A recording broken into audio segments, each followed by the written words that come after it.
आश्रितवत्सले अशोके अमृते अनगे श्रीरङ्गभक्तुप्रिये श्रीरङ्गनायिके श्रीरङ्गभक्तुप्रिये श्रीरङ्गनायिके क्षीराब्धिसम्भूते क्षीरार्णवनाथहृदये क्षीराब्धिसम्भूते क्षीरार्णवनाथहृदये रघुनन्दनरसिके यदु नन्दनयुगला रघुनन्दनरसिके यदु नन्दनयुगला हरिणी हरिवल्लभे मधुसूदन मनोहरे हरिणी हरिवल्लभे मधुसूदन मनोहरे पद्मोद्भवे पद्मासने पद्मनाभप्रिये पद्मोद्भवे पद्मासने पद्मनाभप्रिये पुरुषकारभूते पुरुषोत्तमवल्लभे पुरुषकारभूते पुरुषोत्तमवल्लभे करुणे कमले कान्ते कस्तूरी तिलके करुणे कमले कान्ते कस्तूरी तिलके कावेरी तनये कैङ्कर्यवर्धके कावेरी तनये कैङ्कर्यवर्धके माङ्गल्यदायिके मधुरे महनीये माङ्गल्यदायिके मधुरे महनीये मारुति पूजिते मम मातशरणं मारुति पूजिते मम मातशरणं यामुनवन्दिते यतिराजसेविते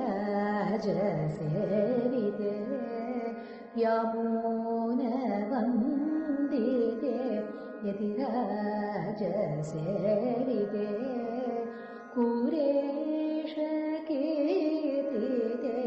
भट्टार्यप्रियमानः कुरेशकीर्तिते भट्टार्यप्रियमानः स्वागतं स्वागतं स्वागतं जननी आश्रितवत्सले अशोके अमृते अनगे स्वागतं स्वागतं स्वागतं जननी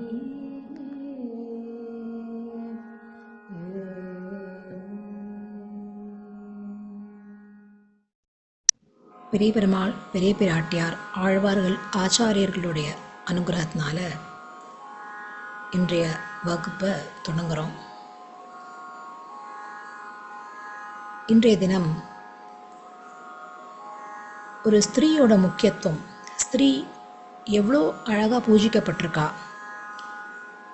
சாஸ்திர ரீதியாகவும், ஒரு ஸ்திரீ சரீரம் எவ்வளோ உயர்ந்தது அதை சயின்டிஃபிக்காகவும் பயாலஜிக்கலாகவும் தெரிஞ்சுக்க போகிறோம். கொஞ்சம் சயின்ஸும் இருக்கும், ஆனால் இது ரொம்ப அவசியமான சயின்ஸ். ஒரு ஸ்திரீயும் எவ்வளோ பியூட்டிஃபுல்லி பிளெஸ்டு சரீரம், இந்த மாதிரி ஒரு பெருமாளுடைய அனுகிரகத்தினால்தான் இந்த சரீரமானது நமக்கு கிடச்சிருக்குங்கிறத உணர போகிறோம். அதுக்கு முன்னாடி நம்ம ஆஸ் யூஷுவல் தாயாரை வணங்கி வழிபட்டு இது தொடங்க போகிறோம்.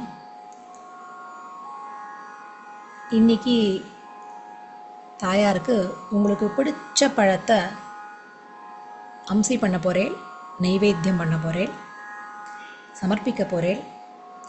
நீங்கள் இந்த பழங்களில் உங்களுக்கு ரொம்ப மனசுக்கு பிடிச்ச பழத்தை செலக்ட் பண்ணிக்கலாம். இந்த ஸ்தோத்திரத்தை அடியேன் சேவிக்க நீங்கள் அப்படியே இதை அம்சி பண்ணலாம். இந்த ஸ்தோத்திரம் உங்களுக்கு தெரிஞ்சாலும் நீங்களும் அதை சொல்லிகிட்டே உங்களுக்கு பிடிச்ச பழத்தை தாயாருக்கு அம்சி பண்ணலாம். தொடங்கலாம்.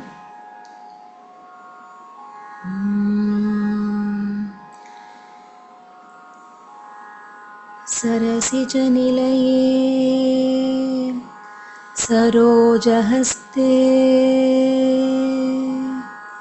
धवलतमांशुक गन्धमाल्यशोभे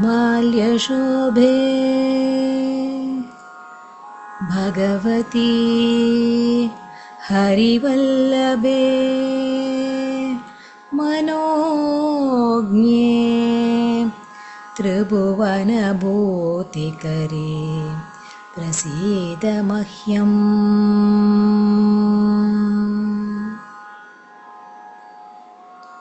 அற்புதம்.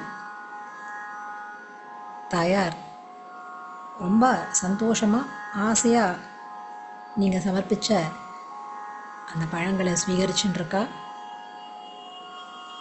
இப்படிப்பட்ட தாயார் யார் அப்படின்னு நம்ம பார்த்தோன்னா ஆச்சரியமாக இருக்கும். இச்சா சக்திரியம் லக்ஷ்மிஹி, பெருமாளுடைய இச்சை, அவருடைய டிசையர், அவருடைய சங்கல்பம், அந்த சங்கல்பம் தான், அந்த இச்சை தான் தாயார். பெருமாள் சிருஷ்டிக்கணும், சிருஷ்டிச்ச அத்தனை விஷயங்களையும் காக்கணும், ரட்சிக்கணும், அவர்களை அனுகிரகிக்கணும் அப்படின்னு நினைக்கிறார். அந்த நினைவே என்னவா மாறுறதுன்னா சாக்ஷாத் பெரிய பிராட்டியார் தாயாராக மாறுறது. அதை நீங்கள் பார்க்கலாம். பெருமாளோட ஹிருதயத்தில் இருக்கக்கூடிய சங்கல்பம் வேறு யாருமே கிடையாது, தாயார் தான். அதனால தான் தத் வக்ஷஸ்தல நித்தியவாச ரசிகாம்னு எப்பவுமே தாயார் பெருமாளுடைய ஹிருதயத்தில் நித்தியம் வாசம் பண்ணின்னு இருக்கா. எங்கே இருக்கா தாயாரோட பல இருப்பிடங்களை பார்த்தோம்.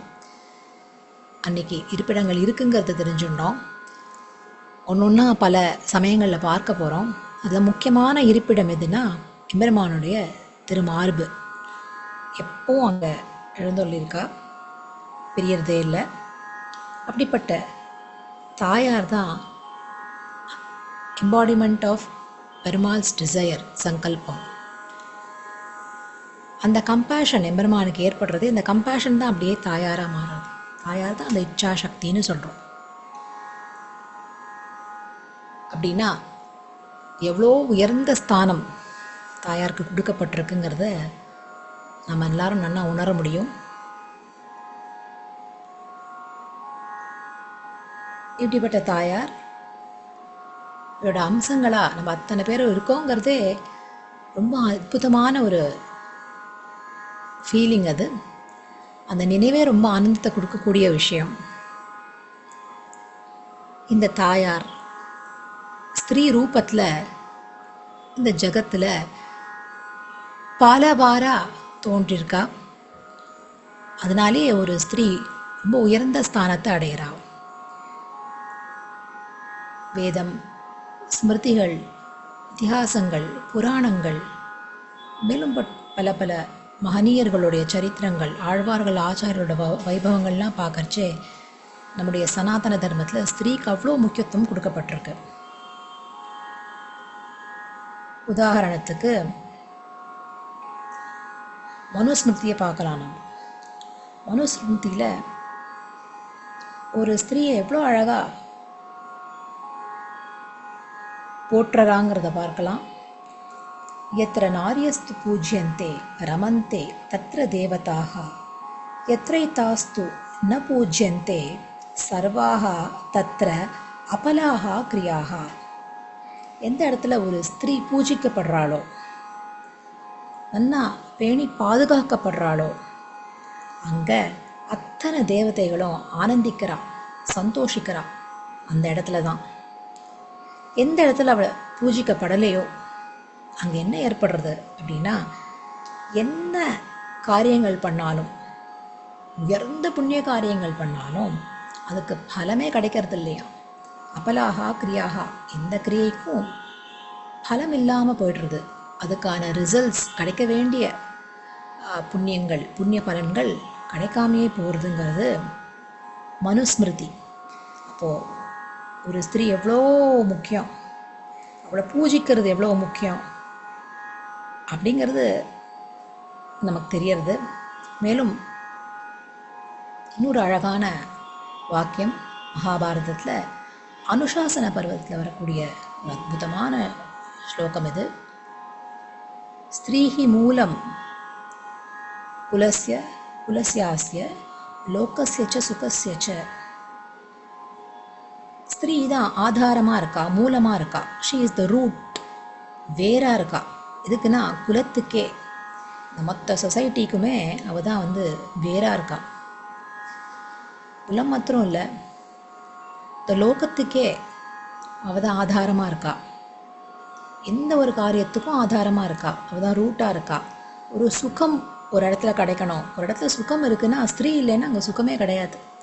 எப்படியும் ஒரு ஸ்திரீ இருக்கணும் ஒரு இடத்துல. சுகம், ஒரு ஆனந்தம், உண்மையான ஆனந்தம் இருக்குன்னா அங்கே நிச்சயம் ஒரு ஸ்திரீயானவளுடைய பங்கு இருக்கும்.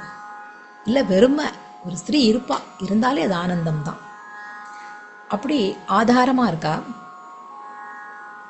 அது மட்டும் இல்லை, தர்மம், அர்த்தம், காமம், மோக்ஷம்னு 4 புருஷார்த்தங்கள் அப்படின்னு 4 கோல்ஸ் ஆஃப் லைஃப், நம்முடைய 4 இலக்குகள், இதுதான் நம்ம அடைஞ்சே ஆகணும். ஆக்சுவல் கோல் இதுதான். அந்த 4 புருஷார்த்தங்களையும் கொடுக்கக்கூடியவள் ஒரு ஸ்திரீ தான். அதுக்கு காரணமாக இருக்கக்கூடியவளும் ஸ்திரீ தான்.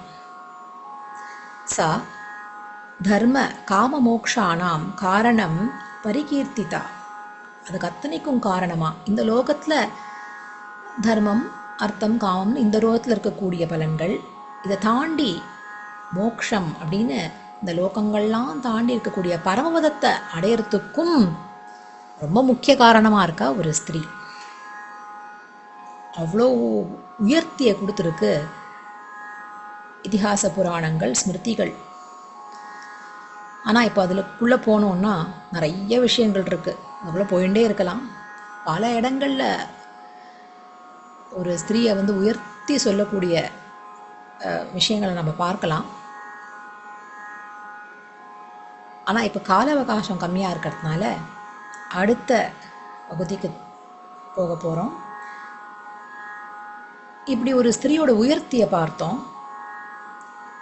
மேலும் ஸ்திரீயோட ஷரீரம், அதை பற்றி டீட்டெயில்டாக பார்க்க போகிறோம். இந்த ஸ்திரீ ஷரீரமானது எப்பேற்பட்டது அப்படின்னா, இது ஒரு எல்லா ஷரீரமுமே, இந்த பிரகிருத்தியில் அத்தனை ஷரீரங்களும் பஞ்சபூதங்களால் ஆனது தான். பஞ்சபூதங்கள்னால் எல்லாருக்குமே தெரியும். அந்த பஞ்சபூதங்கள் 5 எலிமெண்ட்ஸ் அப்படின்னு சொல்கிறோம். ஆகாசம், வாயு, அக்னி, ஜலம், பிருத்திவி, பூமி, இப்படி 5 பூதங்கள் ஆகப்பட்டது தான் ஒரு ஷரீரம். அப்போது இந்த ஸ்திரீ ஷரீரத்துக்கு என்ன தனிப்பட்ட ஒரு பெருமை அப்படின்னா, ஸ்திரீ ஷரீரம் பஞ்சபூதங்களில் 2 விஷயங்கள், 2 தத்துவம், 5 தத்துவங்களில் 2 தத்துவம் டாமினேட் பண்ணக்கூடியது ஒரு ஸ்திரீ ஷரீரத்தை. அது என்ன அப்படின்னா, ஜலமும் பிருத்வியும் பூமியும். இந்த 2 தத்துவமும் ரொம்ப டாமினண்ட்டாக இருக்கும் ஒரு ஸ்திரீல, இருக்கணும் மற்றதை காட்டிலும். மேலும் இந்த ஸ்திரீ சரீரத்தை பற்றி நாளைய தினம் தொடருவோம். அத்தனை பேருக்கும் என்னுடைய கிருத்தஜ்ஞதை, கிராட்டிடியூட். அழகாக வந்து பொறுமையாக இந்த கிளாஸில் பங்கேற்று இந்த என்டையர் யூனிவர்சல் ஃபெமினைன் எனர்ஜியை நீங்கள் அத்தனை பேரும் உயர்த்துறேன். ரொம்ப சந்தோஷம். ஸ்ரீமதே ராமானுஜாய நமஹ.